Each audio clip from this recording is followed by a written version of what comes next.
Salut à tous. Je vais faire cette vidéo un peu pour éclairer un peu la mémoire et la mentalité de tous.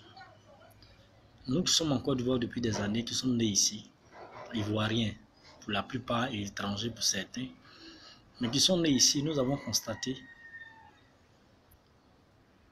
depuis un certain temps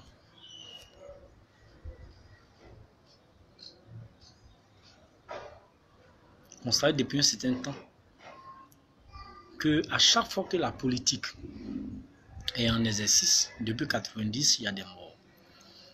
En 90, il y a eu beaucoup de morts. En 95, quand il y a eu le boycott actif, il y a eu beaucoup de morts. En 99, quand il y a eu le coup d'État, il n'y a pas eu de morts. Mais durant le mandat du général Gueye, il y a eu des morts. Quand le président Laurent Gbagbo est venu au pouvoir, il y a eu la rébellion en 2002, il y a eu des morts. En 2004, devant l'hôtel d'Ivoire, il y a eu beaucoup de morts. En 2010, après les élections, il y a eu beaucoup de morts. Soro, étant chef de la rébellion depuis 2002, il y a eu beaucoup de morts. Quand Gbagbo est venu au pouvoir, il y a eu beaucoup de morts. Quand le président Alassane voulait être président, il y a eu beaucoup de morts. Est-ce que c'est normal qu'en politique, pour accéder à la magistrature suprême pour devenir président de la République, est-ce qu'on doit passer forcément par la voie de la violence? Est-ce que quand un président en exercice, c'est normal de mater une marche à tel point qu'il y ait des morts? Est-ce qu'en politique, en Afrique, on a besoin d'une rébellion pour revendiquer des droits? Aujourd'hui, Gbagbo est parti à la CPI pendant plus de presque 8 ans. Il a été acquitté. Mais quelle est la satisfaction des victimes de part et d'autre, que ce soit dans le camp de la rébellion, dans le camp Ouattara, dans le camp des pro-Gbagbo? Il y a eu des morts. A-t-il mis en place face à ces morts? Aujourd'hui, nous constatons que depuis 90, je me limite à 90 parce que c'est à partir de 90 où nous avons commencé à comprendre le jeu politique. Il y a eu énormément de morts. Ces parents qui ont perdu leurs enfants, quel a été l'apport que le gouvernement, que les différents gouvernements qui se sont succédés ont apporté à ces différentes familles? Aujourd'hui, nous remarquons que Soro Tibafuri Guillaume dit Bogota, mon camarade Soro, je le dis Soro parce qu'autrefois il était à la FECI. Il a été un grand leader de la FECI, il a été l'un des meilleurs secrétaires généraux de la FECI. Mais durant sa rébellion, il y a eu beaucoup de morts. Est-ce qu'aujourd'hui c'est normal qu'en Côte d'Ivoire, pour devenir président, il faut forcément tuer? Est-ce que le pouvoir en place, les différents pouvoirs qui se sont succédés, pour maintenir leur pouvoir, il faut avoir des morts? Est-ce qu'au XXIe siècle, pendant que chez les Blancs, nous assistons à des périodes électorales où il n'y a pas de mort, où il n'y a pas d'incident, en dehors des marches de protestation, est-ce que c'est normal pour un pays comme la Côte d'Ivoire? Est-ce que c'est normal qu'il y ait des morts? Mais aujourd'hui, je vais vous faire une analyse très simple. Je me rappelle quand Oufou était président dans les années 90, nous avons tous dit ici qu'Oufou était un voleur. Pendant qu'Oufou a construit la basilique, il a fait le plateau, il a fait quand même Cocody, il a développé quand même Abidjan. Et quand nous sortons aujourd'hui de la Côte d'Ivoire, nous partons en dehors de la Côte d'Ivoire, nous sommes fiers d'être Ivoiriens. Quand nous rentrons dans certains pays africains, nous constatons que la Côte d'Ivoire est quand même en avance. Oufou n'a-t-il pas travaillé au point que les Ivoiriens souhaitent Oufou, excusez-moi, c'est des gens qui appellent, les Ivoiriens souhaitent Oufou en lui traitant de voleur. Quand Bédi est venu, il y a eu un coup d'État qui a été même approuvé, le coup d'État salutaire. Quand Gueye est venu pour balayer, il a voulu être candidat. Nous avons vu la population qui s'est levée pour manifester pour qu'il parte. Et quand Gbagbo a pris le pouvoir, nous avons vu une partie de la population se manifester pour dire le pouvoir dans les rues. Pourquoi la politique instrumentale maintient le peuple de Côte d'Ivoire? Pourquoi envoyer tous ces enfants à l'abattoir? Pendant que quand vous devenez président, vous êtes riche, vos enfants sont riches, vous avez tout et la population continue de souffrir. Est-ce que le peuple de Côte d'Ivoire ne doit-il pas prendre conscience que nous soutenons des personnes quand ils viennent au pouvoir, il ne faut pas face aux réalités de la population. Même si, au cours de certains mandats, certains Ivoiriens en profitent, mais est-ce que dans la grande majorité, les gens en profitent? Aujourd'hui, Soro qui dit qu'il regrette que Gbagbo lui avait donné des conseils. Est-ce que réellement, c'est normal de le dire aujourd'hui, après toutes ces années, après avoir mené une lutte acharnée contre le président Laurent Gbagbo, dire que Laurent Gbagbo est un criminel, est un dictateur, est-ce que c'est normal de le dire aujourd'hui? Quelle est la pensée pieuse que ces politiciens ont vis-à-vis des morts qu'il y a eu en Côte d'Ivoire? Je ne parle pas des morts pour Gbagbo, je parle de l'ensemble des morts ivoiriens et étrangers qui se sont manifestés dans cette nation. En Côte d'Ivoire, il y a eu des pasteurs qui ont été tués. En Côte d'Ivoire, il y a eu aussi des mosquées qui ont été attaquées. En Côte d'Ivoire, il y a eu des commissariats, des gendarmeries qui ont été attaqués, des corps armés qui ont été tués. Est-ce que c'est normal, toutes ces choses? Mais à la lumière de la Bible, voilà ce que Dieu dit à Abel, à Caïn plutôt.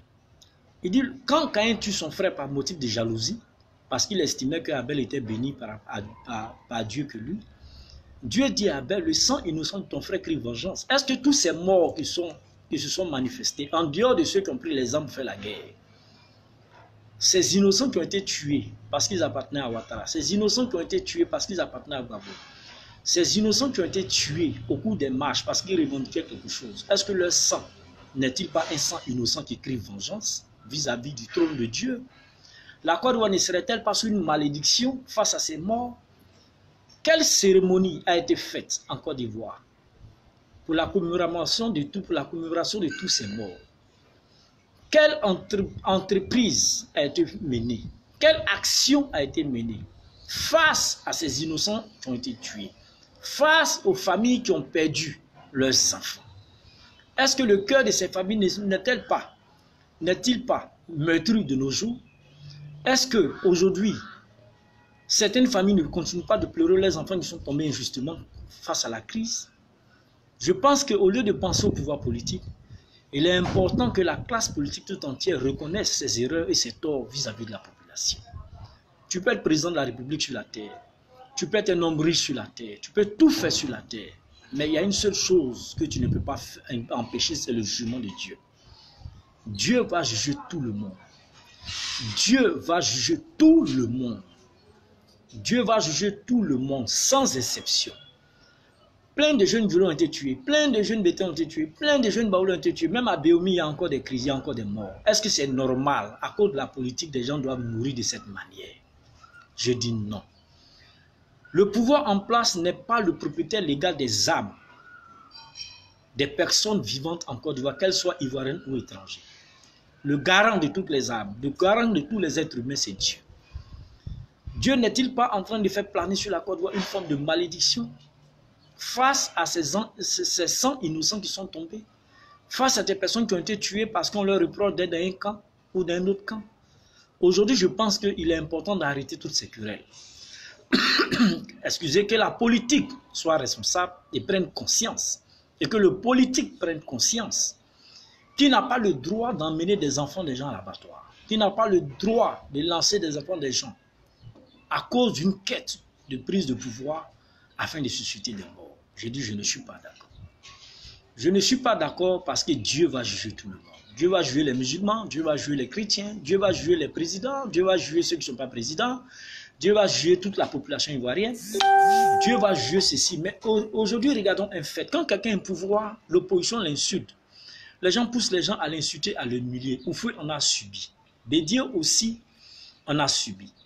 Je pense que quand on reproche quelque chose à un président, il faut le sanctionner dans les urnes. Ça, c'est la procédure légale et normale instituée par la constitution ivoirienne et dans toutes les constitutions du monde. Quand Gbagbo était au pouvoir aussi, l'ont traité de dictateur, de menteur, de voleur, d'assassins, de criminels. Aujourd'hui, nous voyons que certains hommes politiques, certains membres de la population, certains membres de la société civile, certains cyberactivistes traitent aujourd'hui le président Ouattara de dictateur, de menteur, de voleur, de tueur, de criminel, de ceci, de cela. Quand est-ce que nous allons arrêter d'insulter nos leaders qui viennent être présidents? Quand est-ce que nous allons arrêter de traiter nos leaders politiques qui incarnent nos institutions. L'homme passe, mais les institutions demeurent. J'ai été fustigé quand j'ai vu la photo ou la vidéo du ministre Ahmed Bagayogo, où on le traitait d'avoir fumé un crack, comme on le dit dans le jargon, ou même peut-être de la drogue. Mais je dis que dès l'instant que quelqu'un est à la plus haute fonction de l'État, nous lui devons respect. De la même manière que je n'ai pas aimé que les gens traitent le président Gbagbo de dictateur de criminel, c'est comme ça que je ne peux pas aussi accepter qu'on traite Ouattara de criminel. Je pense qu'on doit arrêter de traiter nos leaders politiques de dictateurs de criminels. En le faisant, c'est la Côte d'Ivoire que nous salissons. En le faisant, c'est la Côte d'Ivoire que nous vantons de mauvais goût. C'est les images de la Côte d'Ivoire qui partent à travers le monde entier. Moi, je pense que la classe politique ivoirienne doit être mature. Excusez, et doit faire preuve de maturité. Je ne veux plus d'amateurisme politique en Côte d'Ivoire. Quand on est grand et quand on prend de l'âge, on change d'attitude, de comportement vis-à-vis de son passé. Je pense que la Côte d'Ivoire a eu un passé douloureux. Beaucoup de gens sont morts. Beaucoup de gens ont perdu leurs enfants, leurs frères, leurs sœurs. Qu'ils soient chrétiens, musulmans ou pas musulmans ou athées, je pense que c'est des êtres humains que Dieu a créés. Dieu a dit à Caïn, il dit le sang innocent de ton frère crie vengeance. Cela veut dire qu'en Côte d'Ivoire aussi, il y a des sangs innocents qui crient vengeance. Mais quand vous finirez la politique, que vous ne serez plus président, quand vous allez prendre de l'âge, quand vous allez mourir, quel sera le jugement que Dieu vous réserve dans cette nation? Arrêtez d'instrumentaliser la population. Toi aussi, peuple de Côte d'Ivoire, sois conscient, sois grand, sois intelligent. Si tu n'aimes pas quelqu'un, tu le sanctionnes dans les urnes. Je pense aussi que le peuple a une forme d'hypocrisie en elle. Je n'aime pas Ouattara, mais quand il s'agit des élections, on le vote. Je n'aime pas Gbagbo, mais quand il s'agit des élections, on le vote. Je n'aime pas Bédié, quand il s'agit des élections, on le vote. Je n'aime pas Ouko, mais quand il s'agit des élections, on le vote. Moi, je pense qu'à un moment donné, il faut que la classe politique fasse preuve de responsabilité, de maturité. Il faut que aussi la jeunesse ivoirienne fasse preuve de maturité et de grandeur d'esprit. Il y a aussi le génocide, ouais, des guerriers qui ont été tués, des Wobé qui ont été tués, des gens du Nord qui ont été tués. Tous ces morts-là ont servi à quoi dans la nation? Moi, je pense qu'il est le plus important pour chaque leader d'emmener un vrai programme de société, un vrai programme de gouvernance qui va permettre aux Ivoiriens de pouvoir sortir de cette précarité, de cette pauvreté, afin que les Ivoiriens vivent heureux, afin que tous ceux qui vivent en Côte d'Ivoire soient heureux. J'invite aussi les étrangers qui vivent sur le sol ivoirien, quand on n'est pas ivoirien, ne démêlent pas de la politique d'une nation. Ça, ce n'est pas de ton droit. Je n'ai jamais vu dans un pays en dehors de celle de la Côte d'Ivoire où des Ivoiriens soient allés dans des pays africains et intervenir dans le jeu politique de certains pays. Il faut que ces étrangers arrêtent. Il faut que aussi les Ivoiriens arrêtent aussi d'insulter aussi les étrangers. On ne peut pas vivre dans une nation sans étrangers, ça n'existe pas. Nos parents vont en Europe, ils vont aux États-Unis, ils vont dans le monde. Là-bas, ce sont des étrangers. Même si tu veux, tu as beau avoir la nationalité d'un pays, ça ne change pas tes origines. Même s'il y a une nationalité américaine, ça ne fait pas de moi un Américain de source pure. Je suis un Ivoirien. La preuve, quand nos parents ont des nationalités américaines, françaises, quand ils ont l'argent, ils viennent construire dans leur pays d'origine. Donc, si nous espérons aller dans certains pays, nous souhaitons aller dans certains pays, il est important aussi que nous respectons les étrangers qui vivent sur nos territoires. Mais les étrangers aussi, apprenez aussi à respecter ceux qui vous ont hébergés et accueillis. Parce que c'est la frustration, c'est l'humiliation, c'est l'indignation, c'est l'impolitesse, c'est l'insubordination qui suscite les rancœurs et qui envoie des querelles.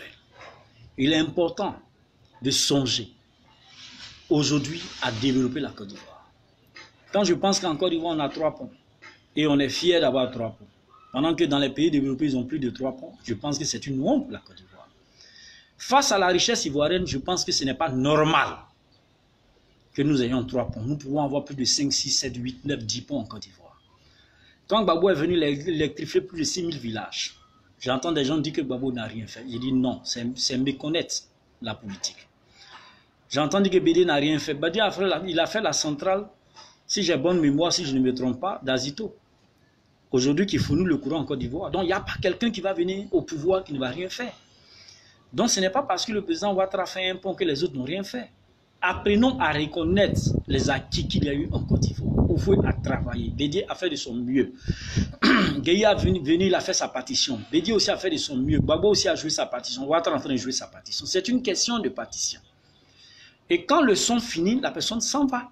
Simple et c'est tout. Personne n'est préféré qu'à l'autre en Côte d'Ivoire. Personne n'est aimé de Dieu que l'autre en Côte d'Ivoire. Aujourd'hui, quand on envoie un monsieur comme Laurent Gbagbo en prison et qu'il soit acquitté, c'est une honte pour la Côte d'Ivoire. Cela veut dire que la politique fait un jeu, sans toutefois tenir compte des gens qui meurent. Il est important que les Ivoiriens prennent conscience. Tu vas mourir pour la politique, tu auras quoi? Tes parents vont avoir quoi? Ils vont donner quoi à tes parents? Quand j'entends certains ministres qui disent qu'il lance Soro à un débat contradictoire, mais si Soro n'avait pas fait de rébellion, Touré Mamadou, est-ce que tu serais aujourd'hui ministre? Il dit non. Même si Soro n'est plus avec vous, reconnaissez quand même qu'il a joué un grand rôle. Mais je dis, il faut mettre fin à ces choses.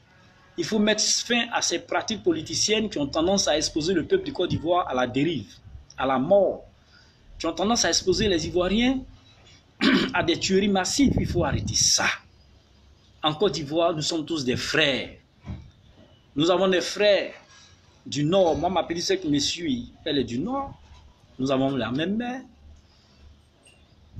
Nous avons des Djoula qui ont des parents Bété, nous avons des Bété qui ont des parents Baoulé, des Baoulé qui ont des parents Djoula. Il y a un brassage ethnique fort en Côte d'Ivoire. Il faut arrêter de pouvoir emmener tous ces Ivoiriens à la mort. Donc j'invite la population, j'invite tout le monde à prendre conscience.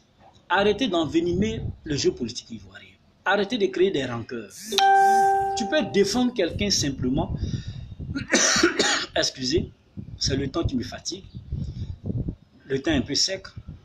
Tu peux soutenir quelqu'un en faisant la promotion de sa personnalité et de son programme de gouvernement, sans toutefois insulter l'adversaire politique.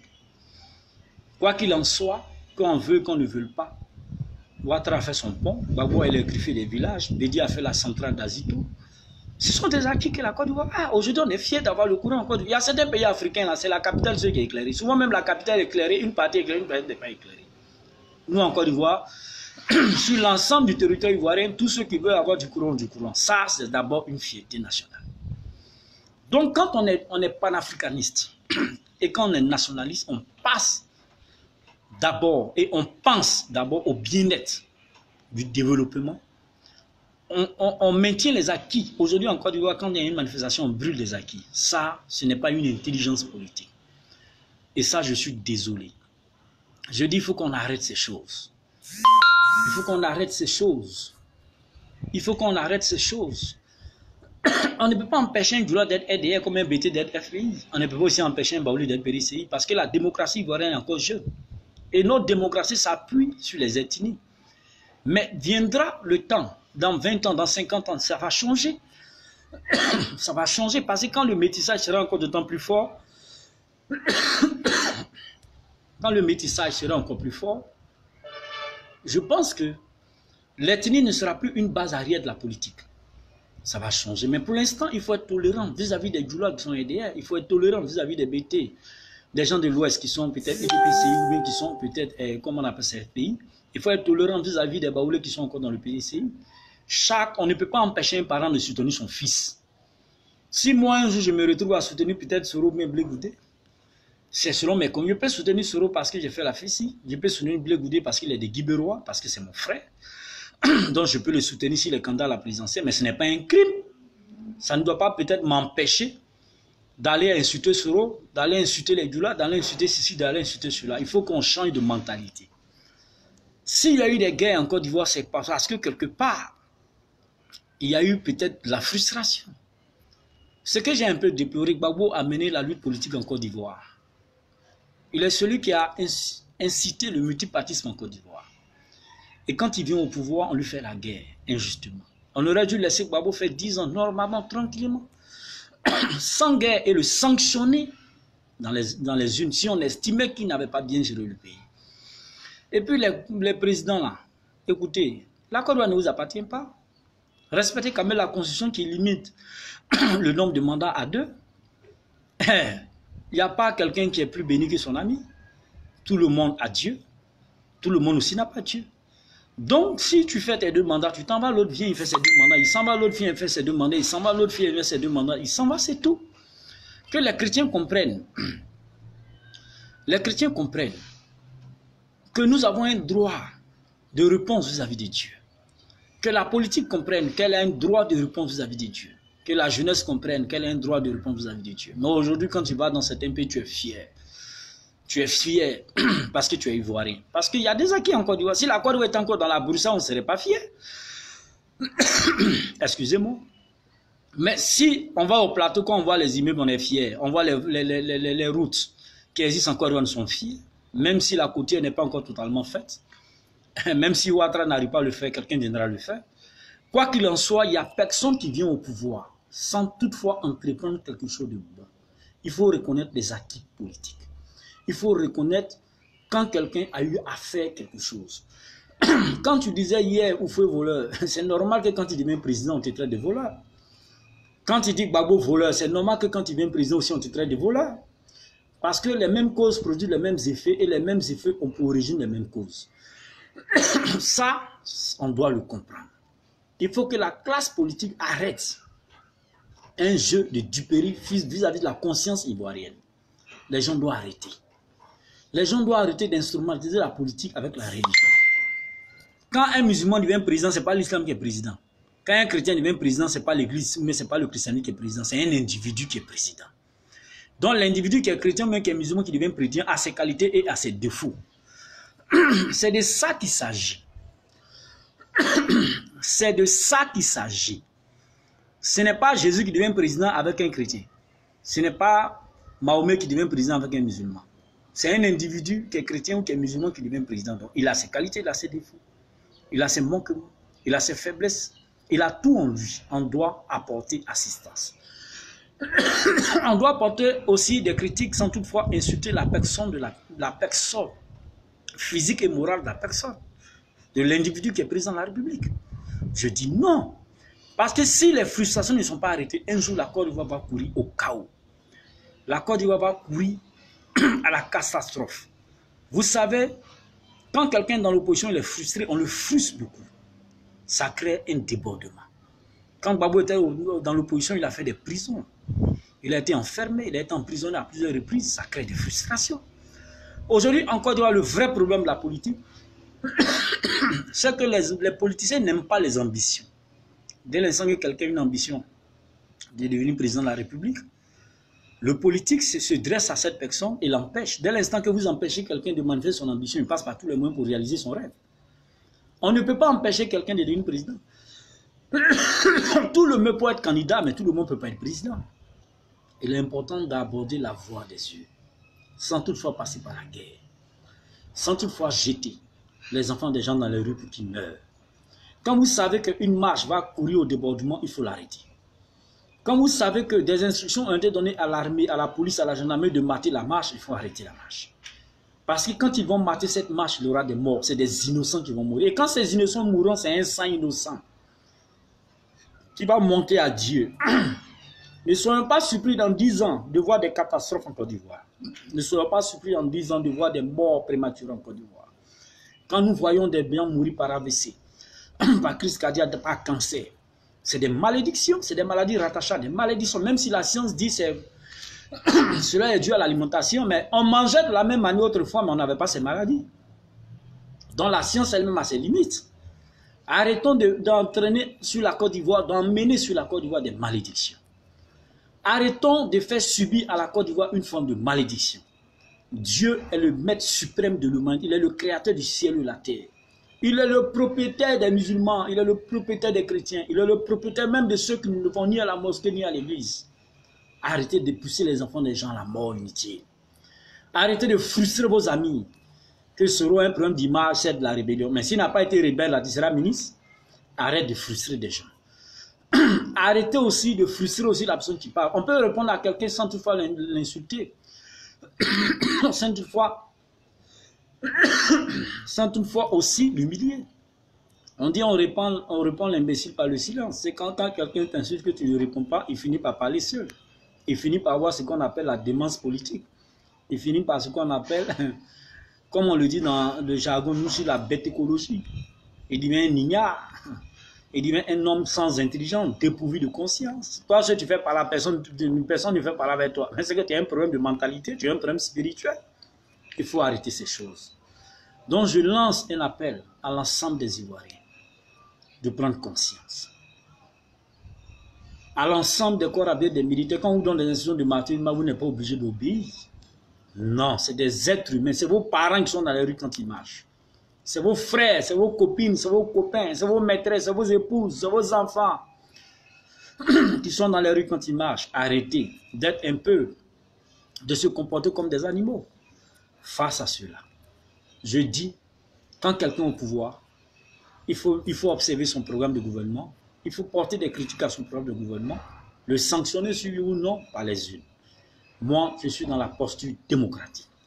Même si Dieu n'est pas démocrate, que Dieu est autocrate, mais parce que dans le gouvernement de Dieu au ciel, il n'y a pas deux partis politiques.